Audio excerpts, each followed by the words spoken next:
Well, we're headed out to sea today off the coast of Maine. Not too far. We're going to be in kayaks, and we're visiting Wood Island, a little place with a fascinating history that I think you may find interesting. So stick around.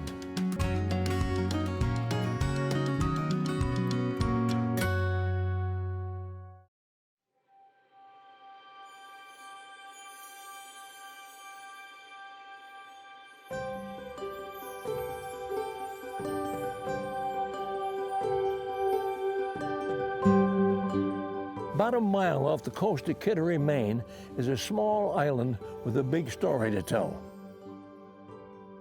Until recently, the only thing you'd find out on Wood Island were some folks who'd stop for a swim and a building slated for demolition. But as it turns out, that island has a lot of history, important history on its shores. Before it could be forgotten, folks from around here got together and they rallied to save it from destruction. We're heading out to Wood Island, and I can't think of a better guide than the maniacal traveler, Diane Fallon. Diane. Hey, William. Quel plaisir. It's been a long time since I see you, eh? Yeah, so good to see you. Welcome to Kittery Point. Well, thank you, ma'am. Usually you take us on hikes. Yeah. But this time we're going out to sea. Yes. You don't have anything surreptitious up your sleeve or anything? I don't think so, but your feet will probably get wet. Well, I hope we don't. It's raining a little bit, but we should otherwise stay dry, you think? Yes, Okay. I think the seas are calm today, and I think the sun's going to come out, so I think it's going to be a great day for a kayak. Okay. Yeah. And we'll go out and we're going to walk around. You'll show us what's been done out there and what they're up to. Yes, I think our once we get out there, we're Yeah. going to meet up with Sam Reed, the Yep. president of the Wood Island Life Saving Association, and he's going to be our really authoritative guide to all things Wood Island. I got it. Yeah. Okay, good. Well, I can think of a better way to get there than, as usual, to start going, right? Yes, sounds good. Every journey begins with, A couple of paddles. that's it. Yeah. Thank you. There we go.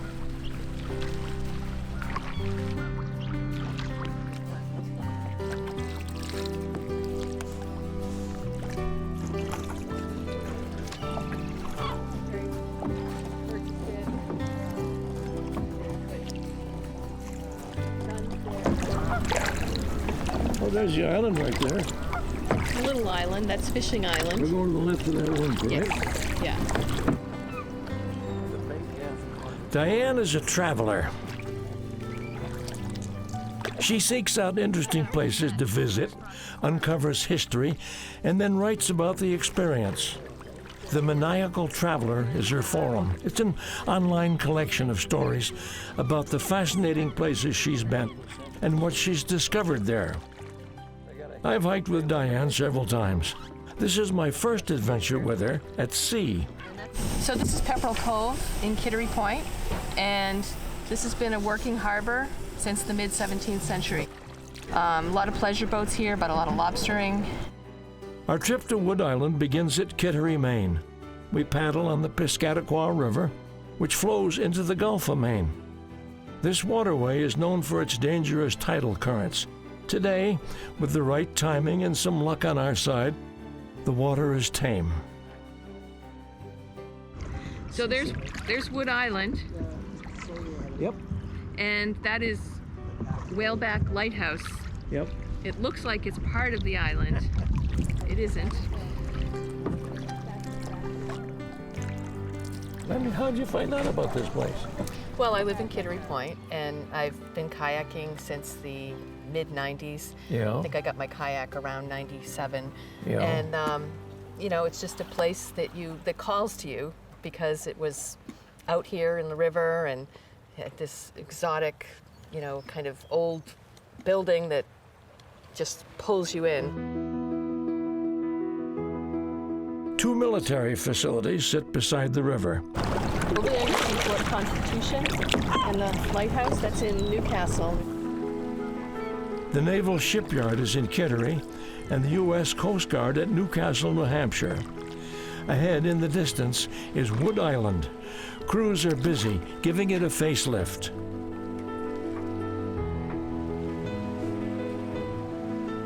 kayaking out here, especially on a nice calm day like this. It's just a very calming, soothing experience.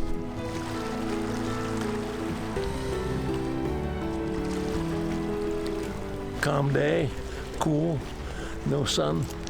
Very pleasant, very pleasant. But we're here, that's even more pleasant. Sam Reed made it to the island by boat. He brought my dog Kiki with him. I'm talking to Sam Reed, who's kind of the ramrod of this project, right? The leader. Yes, sir. Yes, sir. The CO. I'm the president of the charity. You're the suit. There okay, you go. There I you got go. it. And this has kind of been a passion of yours, right? Yes, sir. Well, how did you first discover this place? I've been here as a boy and a man. I've grown up in this area. Yeah. And so family has property nearby, and any self-respecting teenager in Kittery has figured out how to get a boat and get out here and explore. Yeah. So you went through the old derelict building? It was in terrible shape. Yeah. And we've come a long way with this restoration. This is the 6th year. But when it was falling apart, let me tell you, it was nearly gone. Yeah. Well, what made you get interested in restoring it? You know? I have a background in historic preservation. I've enjoyed working on big, complex projects. So the challenge of this, the logistical challenge, et cetera, the fundraising, is attractive to me and others. And so you got to find people that enjoy that sort of thing. Yeah. There are some around, I guess. There are a couple. Most of them are locked up, but True. very, very nice. Wow.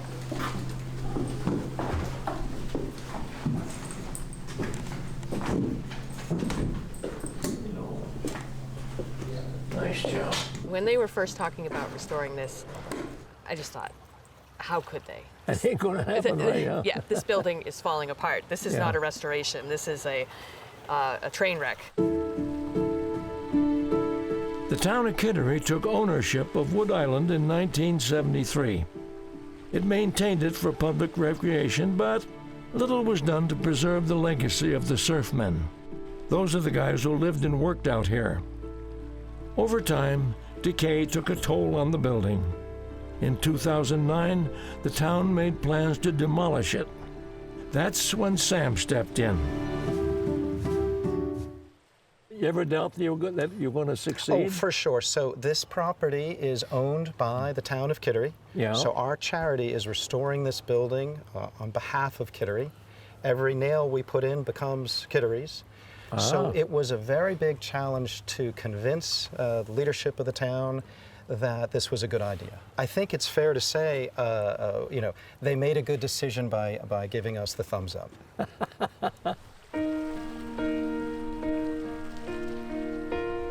Diane brought us here because there's a story to tell. In 1889, a year after the U.S. Life-Saving Service was established, an Army hospital sat here. It was used during the Spanish-American War to quarantine prisoners infected with yellow fever. The hospital disappeared in 1908, and that's when the Life-Saving Service moved onto the island. This is a pre-Coast Guard facility, brave men waiting to help mariners in distress. Pre-Coast Guard? Pre-Coast Guard. So, Well, who set it up? The government? well, yes, sir. And there was the U.S. Life-Saving Service. Yep. And it was founded 1888. And in 1915, it merged with a revenue cutter service to become the U.S. Yeah. Coast Guard. Right. But what I'm saying is, restoring something like this, we think about the building. But really, in the case of Wood Island, we're restoring the building, we're restoring the seawalls. Some good chunk of the island had washed away. We were restoring the island, built the pier. So it was much more than just the building. Sam and his partners raised nearly $4 million for the restoration. Engineers were hired. Solar power was brought to the island, along with truckloads of materials.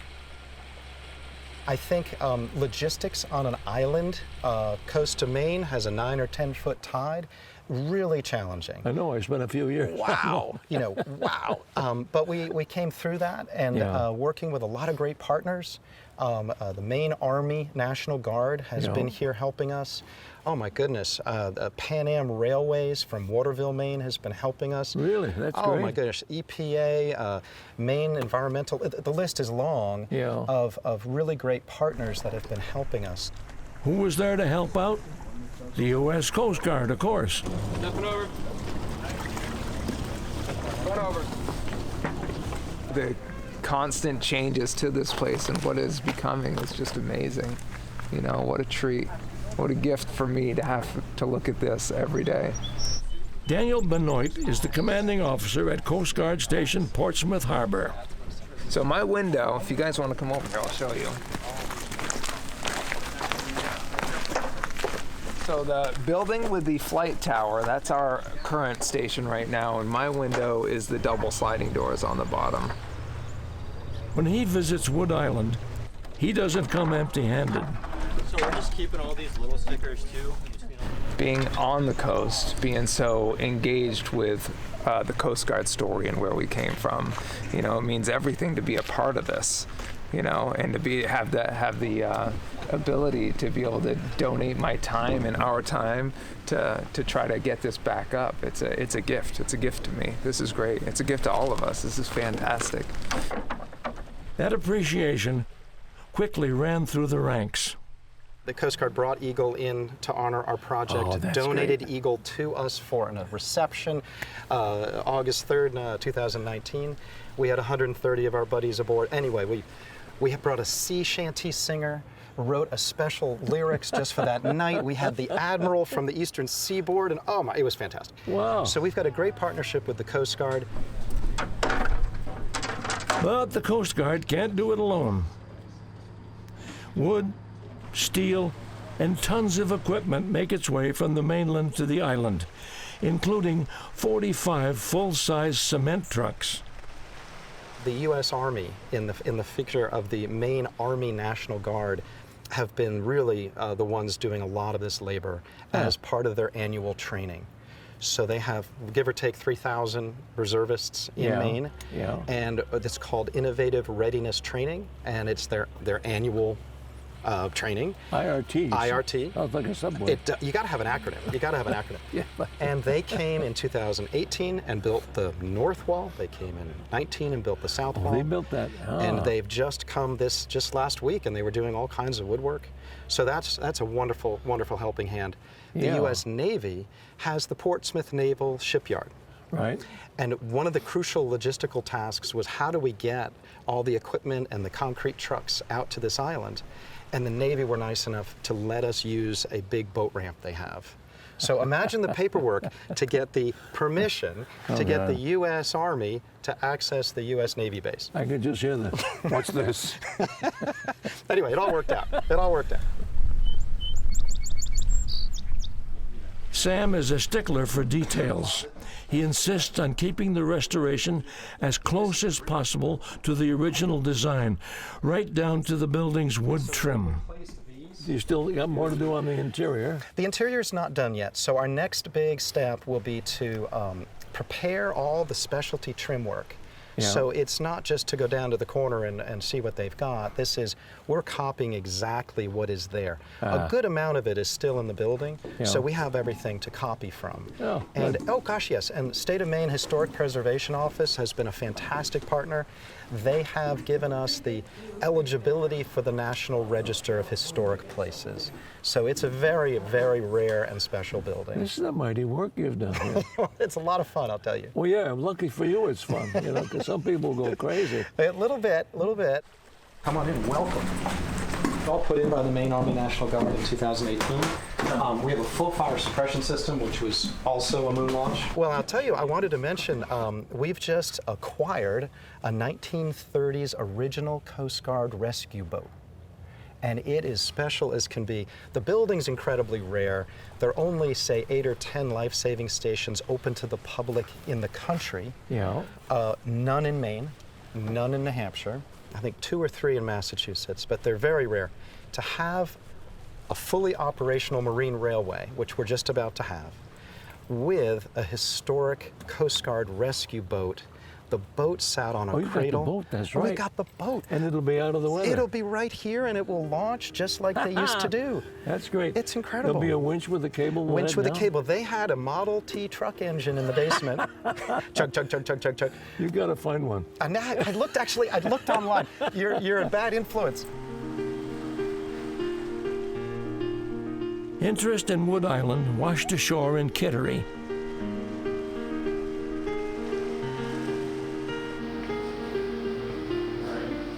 Students at Trape Academy learned about its history with a very hands-on approach.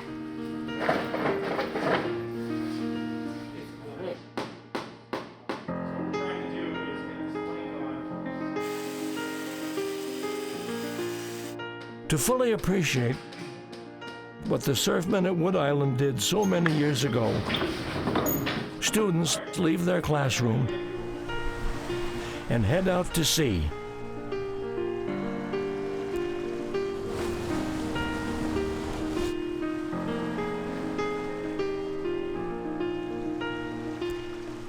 Welcome to Wood Island, boys and girls.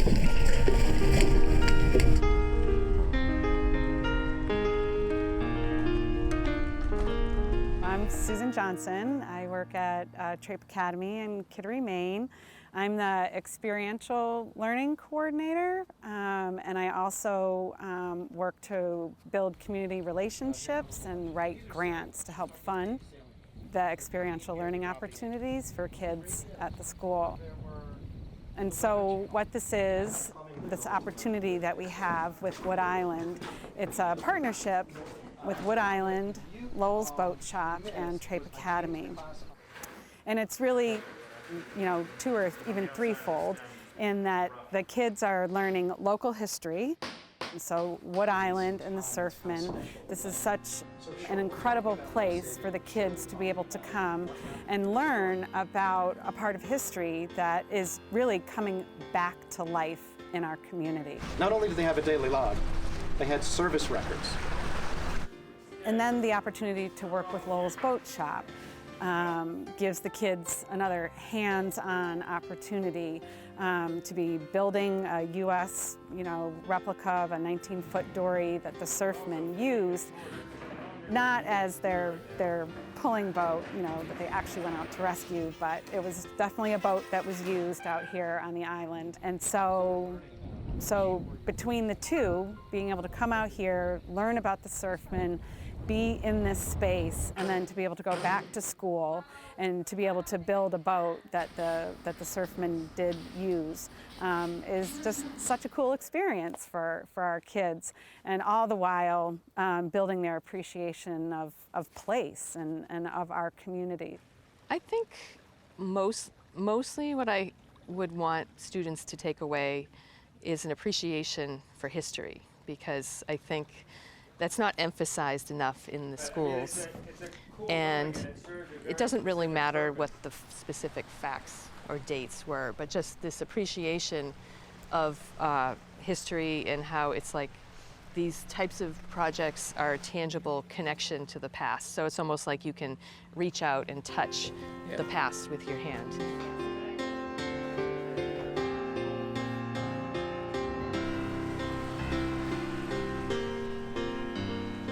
So many people had to get saved out here on the river.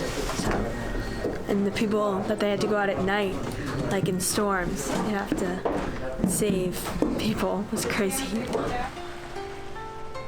Records retrieved by Sam tell an important story. They document the events that occurred at the life-saving station between 1908 and 1940. During that time, the surfmen launched 62 rescues at sea. They saved 255 lives. We now have a complete searchable database of all the wrecks, of every man that ever served here by rank, by year. So it's an exceptional amount of information. Yeah. I mean, it feels like a PhD waiting to happen.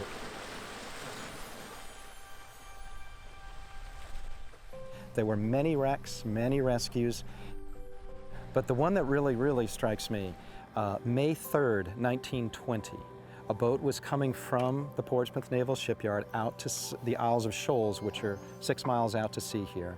So the men who were in duty here in the watchtower saw the boat go out, and as it passed, a big spring squall came along.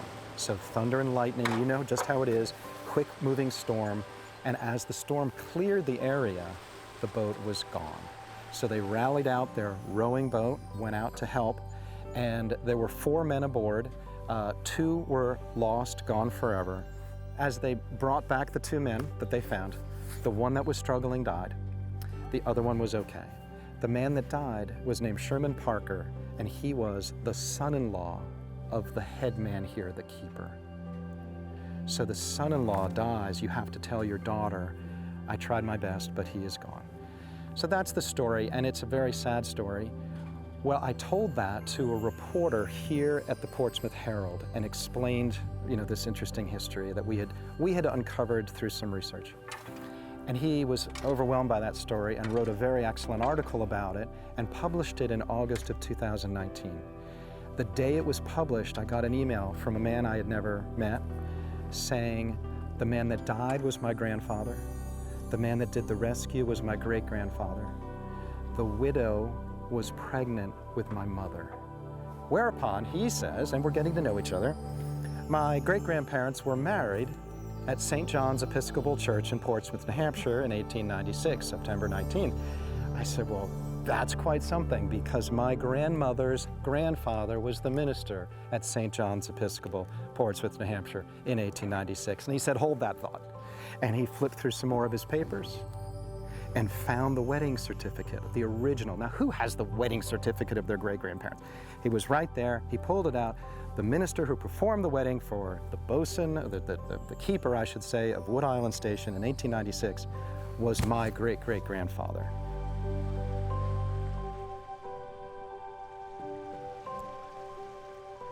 Wood Island and the stories of the people who served here won't remain isolated offshore much longer.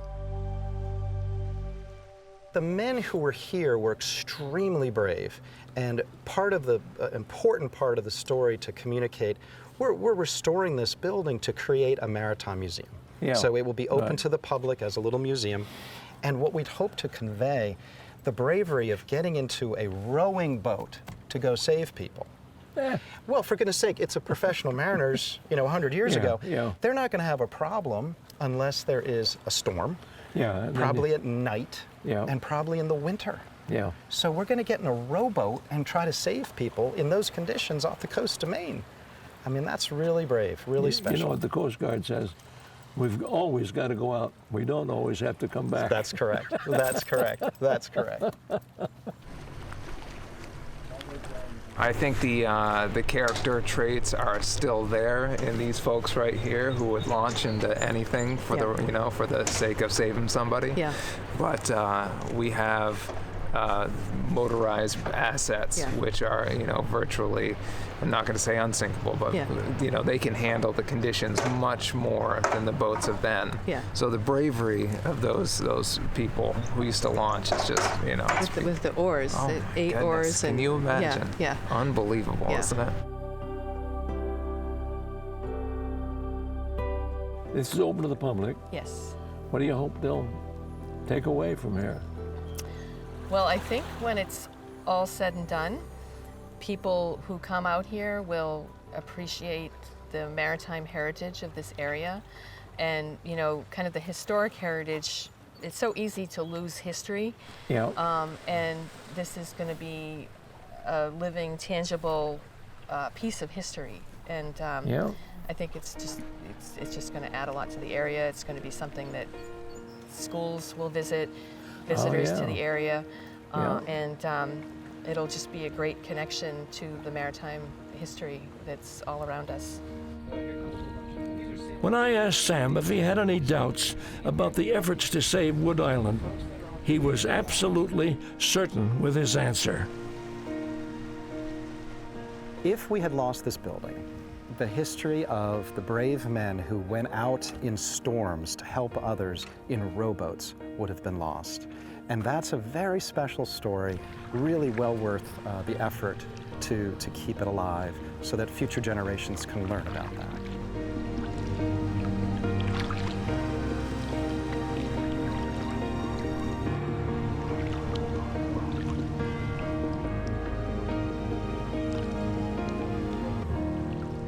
Well, now we've had a lovely paddle with Diane and a lovely tour of Wood Island with Sam. And it's just been a great day. No rain, no fog, no mist. Wonderful. And no rough seas. It's just been terrific. Couldn't be better. But we have come once again to that time I like least, which is that time to say goodbye. And so we shall. Thank you so much. Thank you for coming. For all you did here and all you're doing here. Wonderful. It's just wonderful. And I hope to see you all again on Windows to the Wild.